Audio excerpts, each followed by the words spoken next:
Assalamualaikum warahmatullahi wabarakatuh. Waalaikumsalam warahmatullahi wabarakatuh. Baiklah, saya akan memaparkan hasil materi saya tentang permainan sepak bola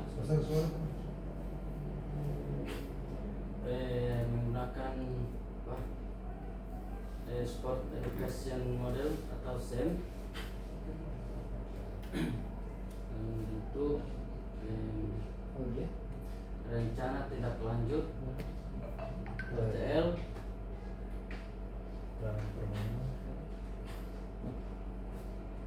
dalam permainan sepak bola. Untuk membuat materi, membuat video modul Kombel atau tugas Kombel. Terima kasih kepada Bapak Guru Bejoka selaku rekan saya. Baiklah, saya akan memaparkan materi saya. Next slide pertama. Yaitu latar belakang. Sepak bola adalah salah satu olahraga yang paling populer dan dimainkan di seluruh dunia. Dalam konteks pendidikan, sepak bola tidak hanya sekedar permainan fisik, tetapi juga sarana untuk mengembangkan berbagai keterampilan, nilai dan sikap positif pada peserta didik. Untuk itu, pendekatan Sport Education Model, model pendidikan olahraga, sangat relevan dalam pengajaran sepak bola karena memberikan pendekatan yang komprehensif dalam mengembangkan keterampilan fisik, sosial, dan emosional siswa. Lanjut, next. Sport Education Model atau SEM, sebuah pendekatan dalam pendidikan jasmani, olahraga, dan kesehatan Bejoka yang bertujuan untuk mengembangkan keterampilan dan pemahaman siswa tentang olahraga melalui pengalaman langsung dalam konteks permainan dan kegiatan olahraga. Model ini mengembangkan aspek pendidikan dan pengajaran dalam olahraga dengan tujuan untuk meningkatkan keterampilan fisik, mental, serta sosial siswa.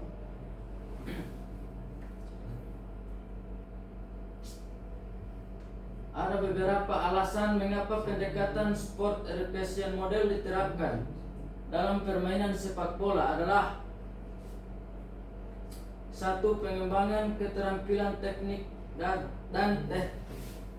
taktik sepak bola. Dalam Sport Education Model, siswa tidak hanya diajarkan teknik dasar seperti menggiring bola, menendang bola, dan menahan bola, tetapi juga dilatih untuk memahami taktik permainan seperti formasi, peran dalam tim, dan cara mengatur strategi dalam pertandingan.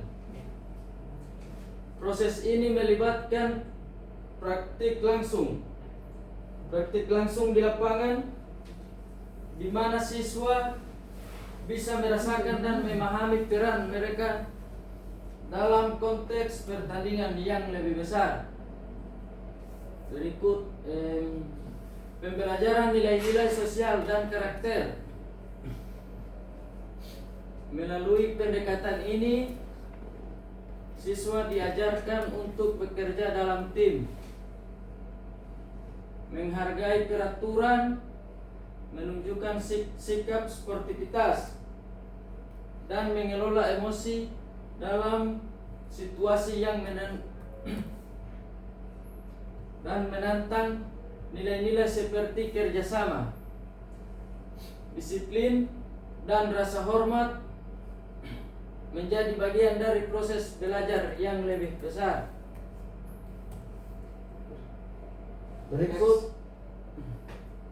tujuan, yaitu tujuan pembelajaran permainan sepak bola dengan pendekatan Sport Education Model atau SEM,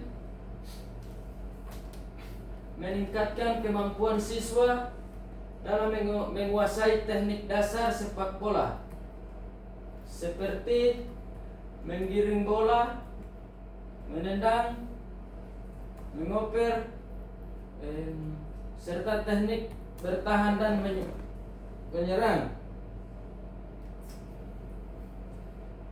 Mengembangkan kemampuan siswa secara menyeluruh, mencakup aspek keterampilan fisik, sosial, emosional, dan mental.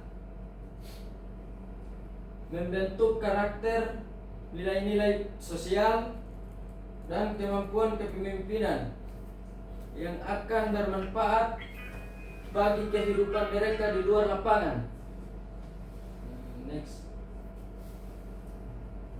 Berikut langkah-langkah pembelajaran dan capaian yang diharapkan.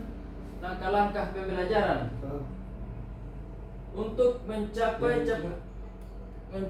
capaian tersebut, berikut adalah langkah-langkah pembelajaran dengan menggunakan pendekatan Sport Education Model atau SEM. Poin yang pertama yaitu pengenalan konsep dan tujuan pembelajaran. Tujuan pembelajaran, jelaskan kepada siswa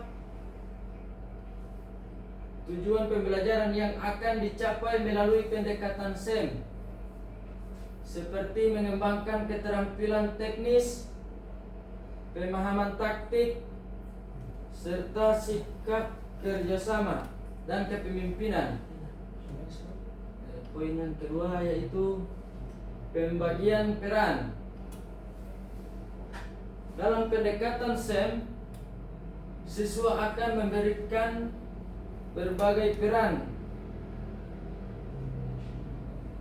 atau pemain, pelatih, atau wasit. Jelaskan bagaimana peran-peran tersebut berkontribusi pada pengembangan keterampilan dan pemahaman dalam sepak bola. 2. Yaitu pemanasan dan persiapan fisik. Dan poin yang pertama yaitu pemanasan fisik. Mulai dengan latihan pemanasan yang melibatkan gerakan dinamis seperti jogging ringan, peregangan, dan latihan koordinasi tubuh untuk menghindari cedera. Yang kedua, pengenalan aktivitas kelompok. Lakukan latihan kelompok kecil yang melibatkan siswa dalam berbagai peran.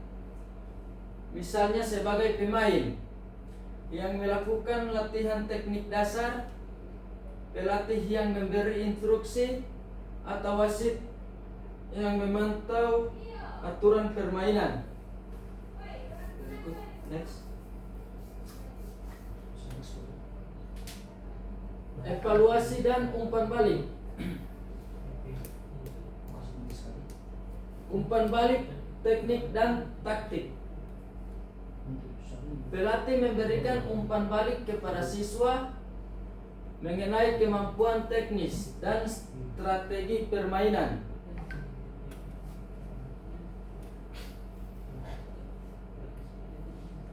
Fokuskan umpan balik pada aspek positif serta area perlu ditingkatkan. 2. Refleksi peran.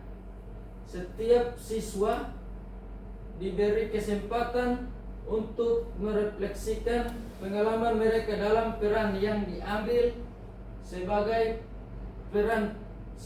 pemain, pelatih, atau wasit.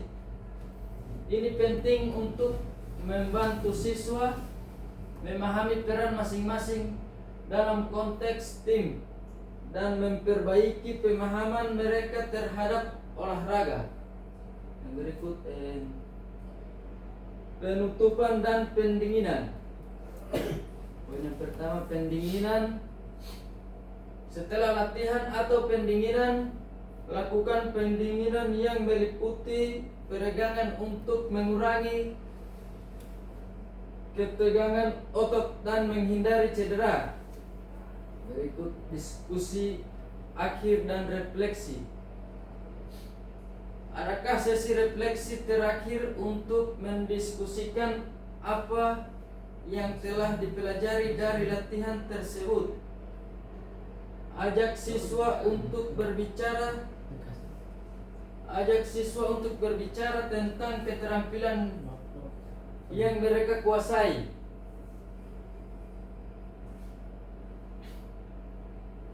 Tantangan yang dihadapi dan bagaimana mereka dapat meningkatkan diri di masa depan. Next. Capaian yang diharapkan.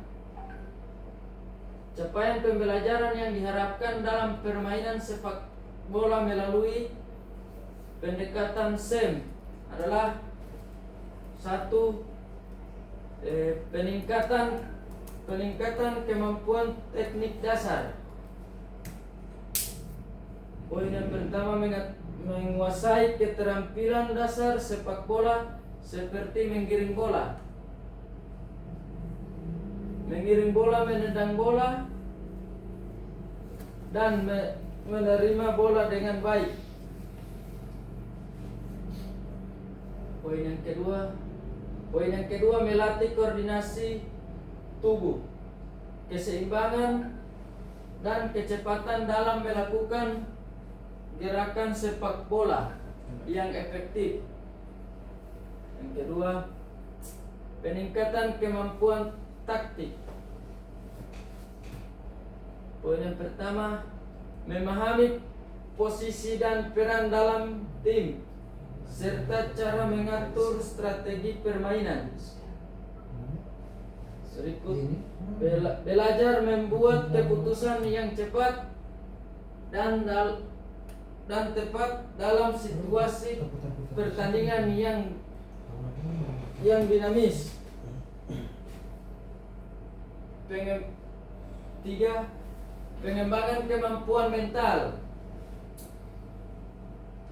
Poin yang pertama yaitu meningkatkan ketahanan mental seperti kesehatan, fokus, dan kemampuan untuk bangkit setelah mengalami kegagalan. Poin yang berikut, meningkatkan rasa percaya diri dalam bertanding dan saat menghadapi tekanan. Next. Kita masuk ke yang kelima, struktur, program, dan mitra dalam komunitas belajar. 1. Kurikuler. 2. Siswa yang terlibat dari kelas 4 sampai kelas 5 putra dan putri. Waktu kegiatan dilaksanakan di akhir semester, seperti meeting kelas yang dilakukan setiap kelas, ya, pertandingan. Ya. Terus. Berikut, penanggung jawab adalah kepala sekolah, komunitas belajar sekolah yang menjadi lokomotif fasilitator adalah guru mapel PJOK.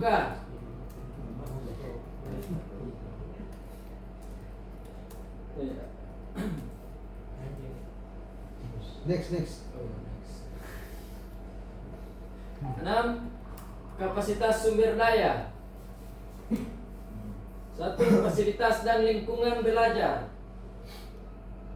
Poin yang pertama yaitu sekolah memiliki halaman yang memadai untuk pelaksanaan kegiatan. Poin yang kedua, lingkungan yang positif dan mendukung agar mempengaruhi motivasi dan suasana hati siswa.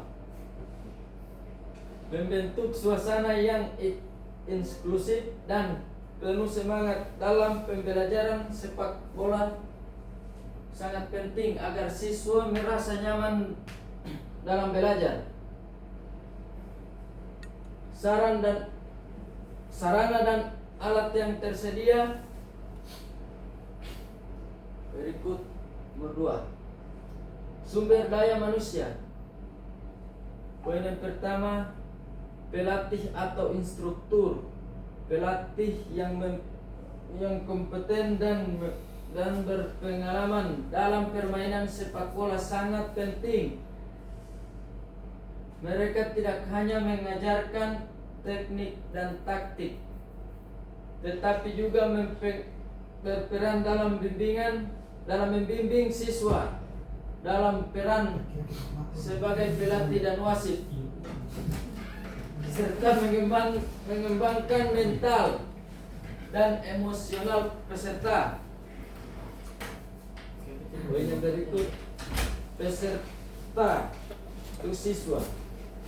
Peserta berperan aktif dalam berbagai posisi, baik sebagai pemain, pelatih, atau wasit. Yang ketiga yaitu aset finansial. Next. 7, rencana evaluasi.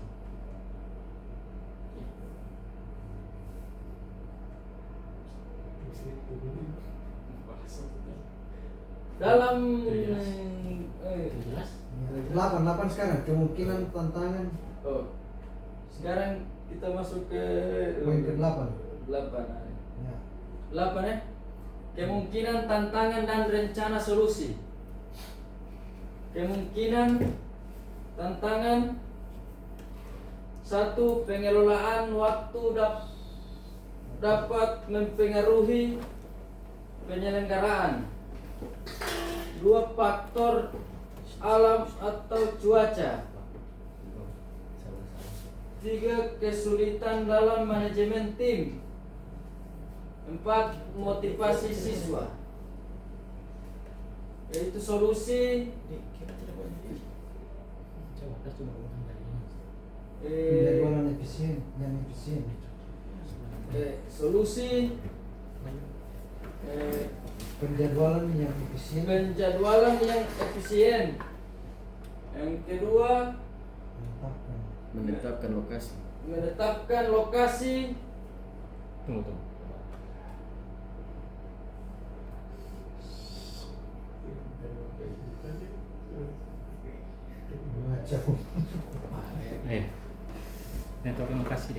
Menetapkan lokasi dengan memperhatikan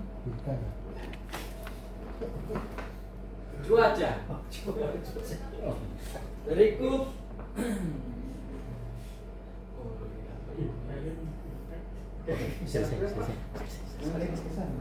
Pak, kalau saya tidak jelas, saya jelasin Pak. Ya, mungkin demikian. Oke, terima kasih pemaparan saya Pak. Apakah ada pertanyaan dari bapak-bapak? Ada, Ustaz. Dari saya dulu ya. Ini saya yang mengajukan pertanyaan duluan. Materi, terima kasih. Kesempatan yang kedua untuk saya dalam pemaparan dua materi yang berbeda. Tadi saya sempat melihat di situ ada membahas tentang teknik dan taktik ya. Ini saya pernah ada sedikit yang dijelaskan tadi. Saya lebih fokus pada taktik. Jadi taktik di sini ini kan penerapannya di sini kita berdiri sebagai pelatih ya. Jadi pelatih tentunya dalam penerapan taktik itu akan langsung berkaitan dengan formasi. Itu ya Pak, materi ya, formasi. Nah, yang mungkin rancu bagi saya atau mungkin tidak jelas itu kira-kira dalam penerapan taktik atau formasi itu Bapak sebagai pelatih ya mungkin menerapkan formasi yang bagaimana kira-kira ya, formasi yang seperti apa ya. Terima kasih nanya ini. Ya, terima kasih untuk Bapak Fadli.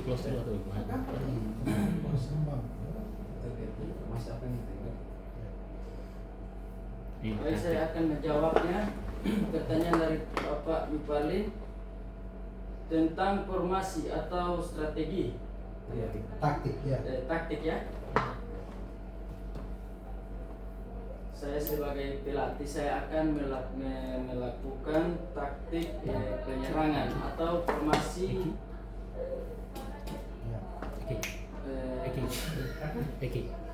formasi 4-4-2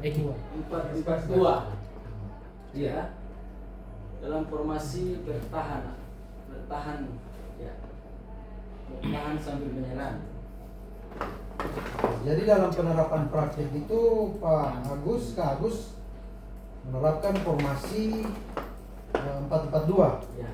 dalam artian lebih 50-50 bisa dalam strategi menyerang dan efisien juga dalam menyerang. Iya, iya. Jadi biasa dalam penerapan setiap pendekatan apa ini kan namanya? Sport education itu penerapannya ketika memberikan formasi itu tetap selamanya menggunakan formasi 4-4-2 atau ada ide-ide lain terkait dengan taktik atau formasi itu?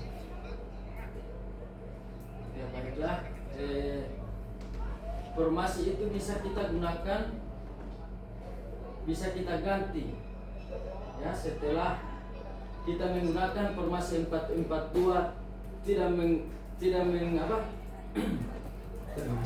tidak menghasilkan gol atau tidak mencetak gol, kita bisa merubah formasi itu untuk bisa menghasilkan gol atau mencetak gol. Formasinya seperti apa? Formasinya seperti